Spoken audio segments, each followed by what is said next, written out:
স্থগিত হওয়া শেরপুর ৩ আসনের নির্বাচনের খবর রাখছেন সহকর্মী সাজিদ সরকার। যুক্ত হচ্ছে তার সাথে।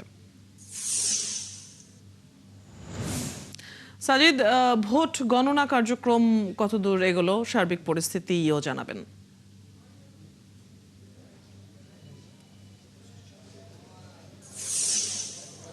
অদিতি, ভোট গণনা কার্যক্রম ইতিমধ্যেই 50টি কেন্দ্রের ফলাফল আসতে শুরু করেছে, যাতে দেখা যাচ্ছে যে বিএনপি সব প্রায় এগিয়ে রয়েছে এখন পর্যন্ত 30টির মতো কেন্দ্রে, এবং সেই প্রাপ্ত ফলাফল বেসরকারিভাবে এখনও ঘোষণা হয়নি। তবে এটি হয়তোবা ঘন্টা খানেকের মধ্যেই সেই ফলাফল আসতে শুরু করবে।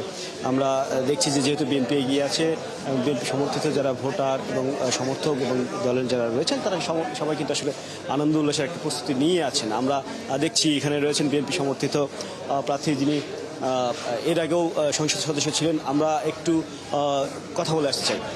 একেবারে জয়ের দ্বার প্রান্তে পৌঁছে গেছেন, প্রত্যাশা অনুযায়ী এই নির্বাচন হয়েছে কিনা, কি মনে হচ্ছে?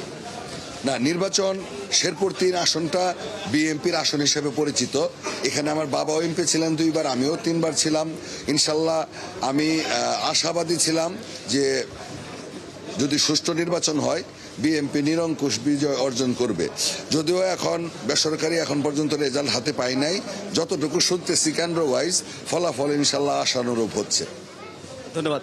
আপনারা দলের পক্ষে অনেক সংগ্রাম করেছেন, সময় দিয়েছেন, কি মনে হচ্ছে, কেমন লাগছে? আলহামদুলিল্লাহ, এর চাইতে আমরা এতটাই খুশি, এই খুশি কিভাবে প্রকাশ করব আসলে বলতে পারছি না। আসলে আমাদের এই শেরপুর 3 নির্বাচনটা নিয়ে 12 তারিখের পূর্বে একটা অনাকাঙ্ক্ষিত ঘটনা ঘটে। তারপর আমাদের জামাতে ইসলামের প্রার্থী নুরুজ্জামান বাদল সাহেব অসুস্থতাজনিত কারণে মৃত্যুবরণ করেন।